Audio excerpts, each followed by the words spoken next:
So I'm unsure about staying on this lane. I think just head back. I mean, how do you deal with a Wisp Chaos Knight? That's so much physical damage out of the Chaos Knight once you get Reality Rift. I mean, it's an extra 60 physical damage by itself, and then Chaos Knight just swings. He hits like a truck. look at the Dire Ward as well. They see him. Like, he's not going to get level 2. Yeah. Stun onto Moon Meander here. They're actually committing pretty heavily for this kill. The Witch Doctor cast. Oh, it's going to bounce back on the charge. He's going to commit it, but State actually gets the right click to finish him off. State, he will be going down here to fly, most likely. Or maybe not. The chain stuns are actually holding him in. State, is he going to be able to survive through this decay? He's not. And they don't have enough mana for another round of stuns against Fly. So he's now got his level 2 and will turn against Rhines. He'll complete the charge. Shadow 8 doesn't have anything. Looks like they might be able to get this kill, but never mind. Healing Salve goes off, and he will survive. They get the first blood, a 1-for-1 trade-off, but I feel like the Undying Spirit Breaker are now going to be in a fine position. As soon as the Undying heals and comes back to lane, this lane is only going to get tougher. It's just a regen trade-off. Like, you look at the actual regen remaining for ScaryFaceZ. There's no salves. There's, what, 1 clarity left? They're running low on everything. Whereas Monkey Business, they're not heavily mana reliant. You know, they can spam out decay if they want to, but they've got salves, tangos, TV back, fly down to bottom lane. They're perfectly fine with all of this. How's the mid lane going for Miracle though? 8 and 5, Shadow Fiend 4 and 1. Now General he's one of these players that we've seen kind of like G, crush lanes, absolutely demolish people. He's an incredibly skilled player, but kind of like Miracle from SEA. Yeah. He's kind of like that, very emotional it seems from the way he plays, and can definitely tilt if things don't go his way. Yeah, he's very much a pub player when it comes to both the upsides and downsides, right? In that, or pub star, really. In that he has high mechanical abilities, but when things don't go his way, he tilts. And we may see that happen to him here because the laning phase matchup is already being a bit unkind to him. Of course, this will change as he gets level 5, but I'm sure there's going to be some roaming potential.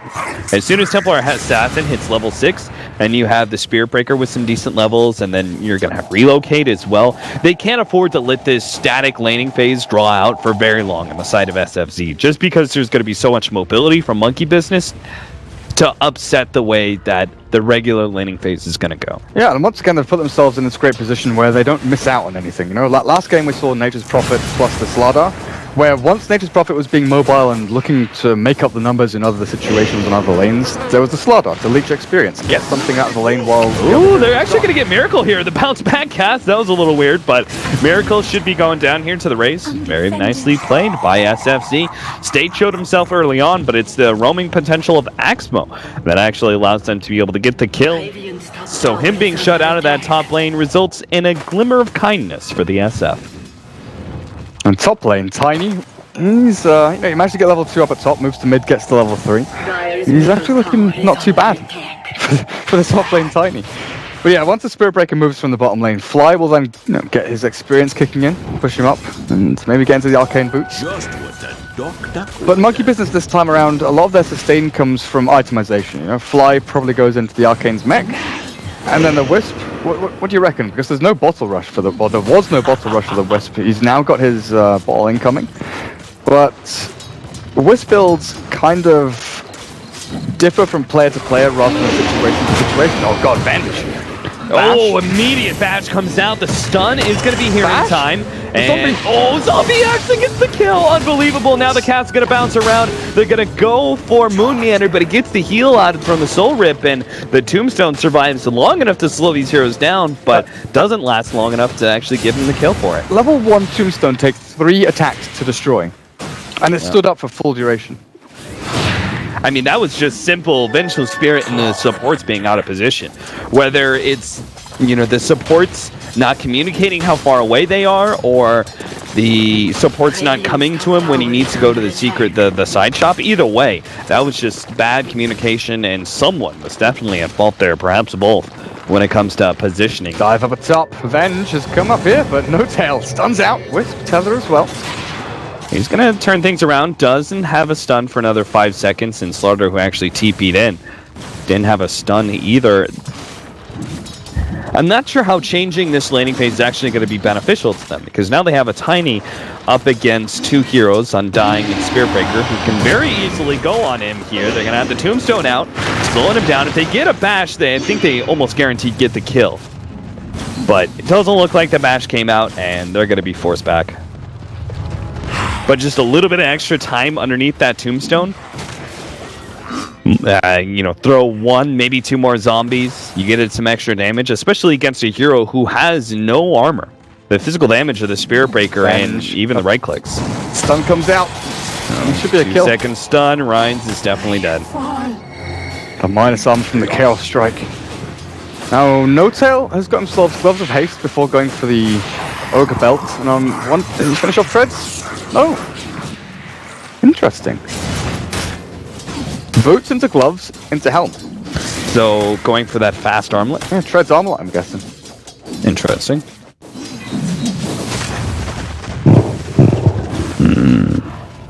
See, bounty rune for general. I don't know. I mean, the one time that we saw Monkey Business dominate the laning phase was the time that we saw that last big Venomancer.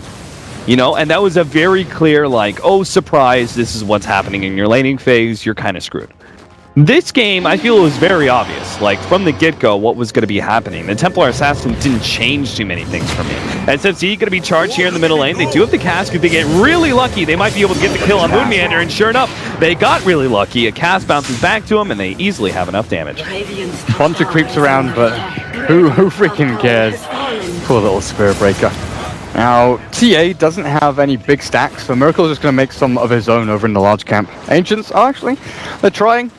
Fly's trying to stack up the Ancients, but warded up by the Radiant. They know what's coming. Can't give that TA the free reign of farm, which, you know, she really desires. And the top tier one's already gone down. No-Tail still has that Phantasm available, and where's Wisp?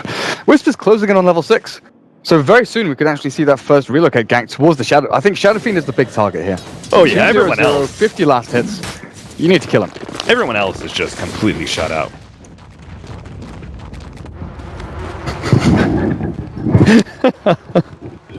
Christian, our rave party. our tech guy, he came in, so he's gonna check out the left ear problem.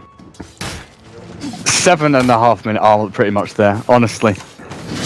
How do you address the Chaos Knight when he has this much strength? Like, not only strength, but armor, too. Like, you've got a lot of physical damage.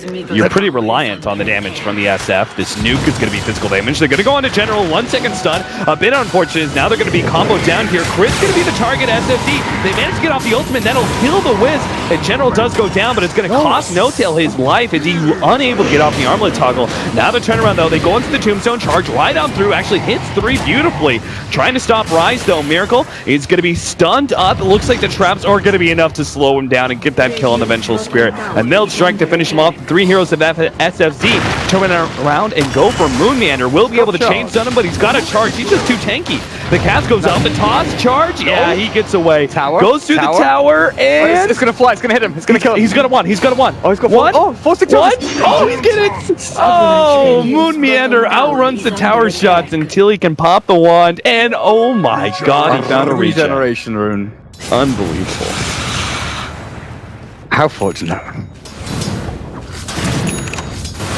I don't know what to say. SFZ have just lost so much control of this game early. Their biggest hope is on this SF. That could have been a lot worse as well. The fact that Monkey Business ran the Chaos Knight Wisp in alone against, like, ScaryFaceZ did well to group up 4 heroes there initially to safeguard the rune for the Shadow Fiend and stop him being crushed. Yeah.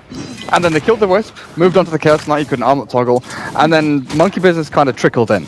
If you look at how it could have been, if TA was there initially, that's just ScaryFace is all dead. It's a team wipe, honestly. Everyone dies, they take tier 1 mid, and then it completely snowballs in Monkey Business' favor.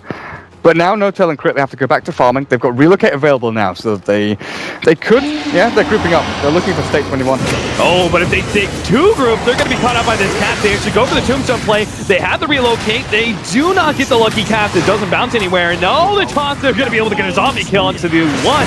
But still, it's SFZ. It's a zombie apocalypse here. They're just going to be run down constantly. Shadow Wave's going to be able to get out, but it's 1-1. on SSZ. 1 support and 1 core that goes down in exchange for the Spirit Breaker. A very nice fight for Monkey Business, especially whenever you have these relocate plays. You always just go right back to farming on your core. Yeah, great play. They extract the Chaos Knight, push him back up to top lane, and like you said, back to farming. Now, Miracle has a Midas Temple Assassin, and I guess because he doesn't have any stacks in the jungle, he knows that a fair amount of his farm is going to be taken out by the aggression from ScaryFaceZ, who will, you know, there's that switch for ScaryFaceZ where, okay, we've kind of lost our lanes. You know what we have to do? We have to go and fight and fight and fight, and they'll group up as 5. They'll get the Shadow Fiend into his Sand or his BKB maybe, and they'll just go and try and literally just try and man mode it. Take tier 1s, try and get some form of advantage. Smoke up. Witch Doctor and Vengeful Spirit gonna go on the hunt here. They don't have the ultimate for the Witch Doctor, but they do have Swap in order to perhaps get one hero out of position and just chain stun him down. Oh, they kind of chain their stuns, but it's fine. The overlap doesn't mean much when you've got that much power. Look at how many heroes are mid-cap. Yeah, all 5 of them. And a 4-man smoke from SFC. Okay, just keep this snowball rolling, I guess. General, meanwhile, is going to be farming up the jungle. They're going to go up to the top lane to see if they can catch No Tail, but they're going to have to take down the Wisp first. TP out, mass rotations. They knew it was coming. What does Moon have? Is he making... Oh, I guess it's Medallion with the chainmail, right? Yeah. It's not going to be Blade Mail Spirit Breaker. No, I doubt it. Medallion would be just that extra bit of power to allow them to take. General almost let that out. That was so close. How many were there? 4. Instantly, just bam. Guys, get mid now. But this means that there will not be TPs, right? Who has it on cooldown? Pretty much everyone except Tiny, right? So they have to physically move towards middle lane to safeguard General, so Monkey Business could potentially just run towards him now. They'll lose their tier 1 at top, but that's a fine trade if they can kill the Shadow Fiend. At this rate, Monkey Business could actually defend their tier 1 if they really wanted to. And that's the power of Wisp +1. You've got so much extra rotational power that you're able to defend towers a lot easier when you don't have to rely on so many TPs. But tier 1, for tier 1, looks like they're going to go for the middle lane as well. And there's not really much that Monkey Business... Nothing's going to stop them. SFC, I mean, it's 7-7 right now. It may look all right, but Monkey Business have been growing this big lead, and they have only really just hit their stride. We've got a Midas on Miracle, so keep track of that. That's going to be stacking up a lot of extra net worth for them. Level 3 Tombstone, tanky-ass heroes in the Spirit Breaker Chaos Knight, Refraction, Wisp Save. Yeah, they have heroes that simply are not going to die in a lot of these scenarios. Charge in. Spirit Breaker, the target here. Crit's ready to go, though. They get a 4-second stun. Oh, this is perfect on Shadow 8. They're going to be able to kill him. No, Swap goes out. He managed to get off the stun before he dies. The toss up in the air. Spirit Breaker now healed up by Crit. They're not going to be able to get that kill either unless the Casket's really lucky. 2-second stun, but it's not going to be enough. No Tail actually missed it out. General managed to finish him off. Another toss up in the air. Miracle pops a refraction and takes out that MSF. And that's all. A 4-for-1 exchange, not terribly surprising there, as SFZ run headlong into Monkey Business. Poor No Tail. He keeps, like, fraction of a second missing out on the armlet top twice now in a row. But, again, Tombstone lasts for, like, the duration of the entire fight. They walk into that, it looked okay. You know, Monkey Business, they've got high ground, sure, but the stuns that they can actually throw out here, ScaryFaceZ could have been a little bit more wary about what they were running into. The 4-second stun from Chaos Knight definitely made life hard. But Tiny Fly doesn't have much HP, but he may still go in with the Tombstone. Never mind. I'll back out. Looks like they knew from this ward right here. As soon as they saw that. That should be fairly obvious to Monkey Business, so the ward is there.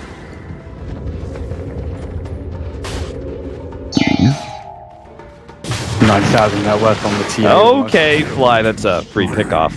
Counter warding like that without the backup of his team, rather simple rotational error. They want in on this. Nah, it doesn't seem like it's really worth it. If SFZ are willingly gonna 5-man inside their own jungle, you know, they could just let them. They're just farming really inefficiently at this point. They're gonna play that scared. In the meantime, Miracle has this big old stack to clear through, and this could be his. This will be his Desolator, if he wants it. Once they have the Desolator, that's going to mean a very fast Roshan if they also finish up the Medallion, which so this is the thing. He hasn't yet. Saved up a lot of money for this. Yeah, maybe he is going Blade Mail. It could work. Blade Mail before Avalanche Toss. Yeah, I mean, when you charge in like this, you make yourself a target, so it's really not bad. I just figured the Medallion would be nice, especially since they're dire side, but they don't really need it if they have the Desolator. Desolator. Give it to him. Give it to me. Dire's middle tower is under attack. They gotta deal with this mid lane push, though. They don't want to give up this tier 1 tower for free. No, trapped slow. But hey, Cap, how many heroes are there mid lane? 5 once again, SFZ. Oh my goodness. They're just getting out-farmed on the side lane this game. Like, No-Tail's farming his jungle. Unless they get a pick off. Oh, the damage is quite enough to get off another refraction. And now he's good. Now here comes the turnaround. The charge is going to come out. General actually pops his BKB in time in order to stop that one. Now the ultimate is enough to kill Moon Meander with a raise. It looks like it is. Now they turn around. Miracle is right in the middle of all this. It's going to be dunked out as the toss is able to finish him off. They get the tombstone finally with a 2-man stun. Now Chaos Knight pops his ultimate though. In general, he's left completely exposed without his BKB. 2 swings of the axe as No Tail and his army goes to work, takes out the SF. And, well, it's getting a bit better for SFZ over time. Durka, this time around, it was a 4 for 2. You got the TA and the Spirit Breaker. Yeah. And he picks up a broadsword, so it is going to be with the Blade Mail. But this time around, No Tail, you know, he gets in there with the kills. He doesn't die this time. And with 2,000 gold, do you go S and Y, or do you look towards the BKB? Because there are tons of stuns, and honestly, it's annoying to deal with. I think probably the BKB. Well, no, actually, when you have a Wisp, I think S and Y. I mean, you've already shown how like, yeah, you're going to be able to stun up Chaos Knight, but there's still another damage dealer on the field you have to deal with in the Templar Assassin. So if the disables you're throwing at the Chaos Knight don't stop the damage, and they're not going to kill Chaos Knight simply because he's going to be so big, relocate in, they're going to try and go for this pick off the Witch Doctor, and they will have him. State gets the cask off. The stun will still come out, though. 2-second stun. That'll be enough time. Actually, hold the phone.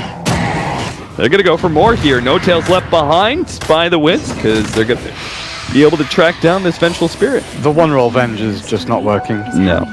200 net worth behind the Wisp. I mean, if you're not convincingly winning fights by 15 minutes, I think you pretty much lost the game if you're playing one-roll Venge. Yeah. More than just that, like, one of the biggest reasons people pick the Venge is to take the tier 1 relatively early as well. You know, it's not a conventional hard-pushing hero with heals or sustain or anything like that.